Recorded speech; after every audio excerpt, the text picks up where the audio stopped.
Hi, everybody. I hope you're doing well. And I am reading right now Undercover by John Bevere. I'm just reading key points. I highly recommend that you buy the book or the audiobook. Check if there's an audiobook and you could listen to it in your vehicle when you're driving to and from work. I would highly recommend it. It's a really good book for Christians and for those that are learning. And right now I'm reading in chapter 2.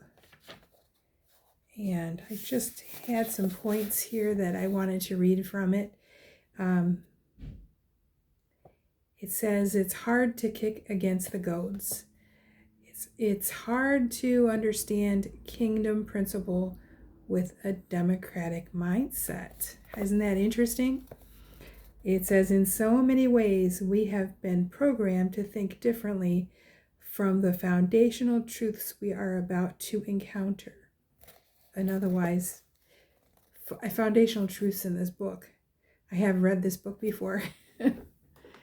And see if the sliding is any better. Okay. I'm sorry if one eye is smaller than the other. I am tired right now. It says this is the exact tactic of Satan, the enemy of our souls. He loves to make what brings us into bondage appear desirable and even good, while portraying what is liberating as bondage. So that is a trick of the devil. Here's another point that's good. If we attempt to live as believers with a cultural mindset towards authority, we will be at best ineffective and at worst positioned for danger. Our provision as well as protection could be blocked or even cut off as we disconnect ourselves from the source of true life. It could be likened to playing baseball in life while God is directing a football championship. We could compare it to attempting the use of an electric appliance without plugging it into the power source. Too often today, if we don't agree with authority, we can challenge it through complaint or protest, especially in the West, in this world. After all, government should be of the people, by the people, for the people, right? This and other democratic mindsets have trickled into our Christianity and marched many down the deceptive path of self-rule. As this path continues, they go beyond challenging authority to blatantly resisting it. Then there are those who have developed a greater degree of contempt for authority, which they display by totally ignoring its existence. Thus, they betray a complete loss of the fear of God. But none of these approaches will bring the very freedom we seek.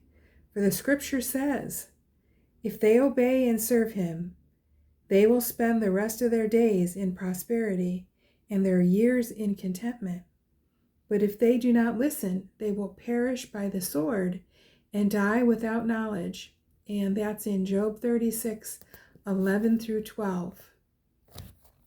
Him is none other than God. Notice the promise, provision, and protection in exchange for our submission to his authority.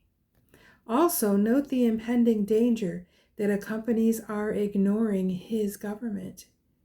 The freedom we seek when resisting authority, we lose in our insubordination to it.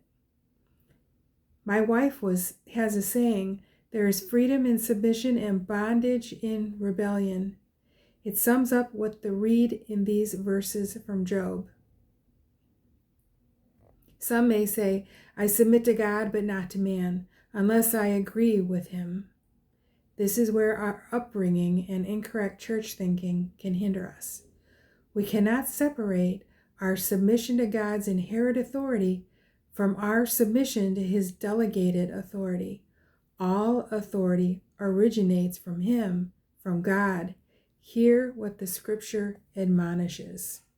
So my next reading, we're going to move on to what the scripture admonishes. and it's in Romans 13, 1 through 2.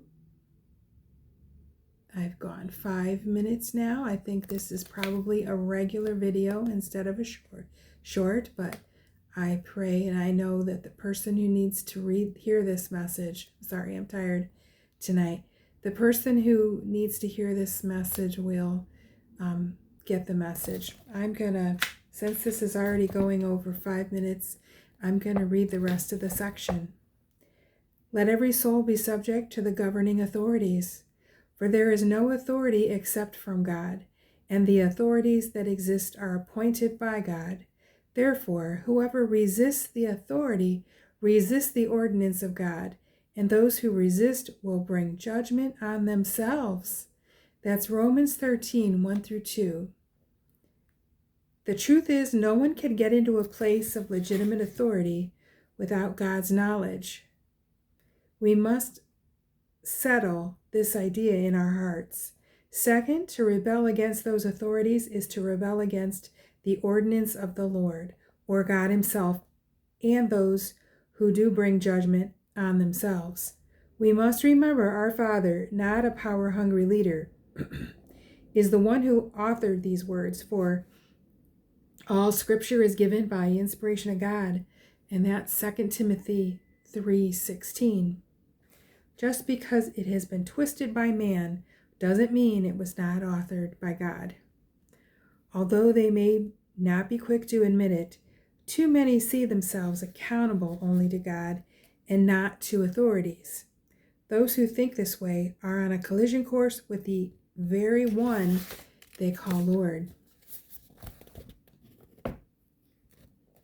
Those who resist the authority of God, whether directly, as Paul did, or indirectly to his delegated authority, will find themselves kicking against the goad in God's hands. More often than not, this can be a painful experience, a lesson too many of us end up learning the hard way. And the goad they describe is how farmers in the biblical days used goads. And they had, excuse me, an ox. So they had an ox in the farm, and they used it to pull the trowel and things like that. And they would use this long, sharp stick. And from where they were sitting, they would poke the oxen. And so that was a goad. And it would hit the oxen, it would be sharp, and they would do what, the master commanded. So it's talking about resisting the goad, resisting the authority of God. So that's what they're referring to with that. And that's as far as I will go today. We've gone about 8 minutes now. And I hope that that was inspiring for you, uplifting for you, and comforting for you. And I will talk to you next time. God bless you.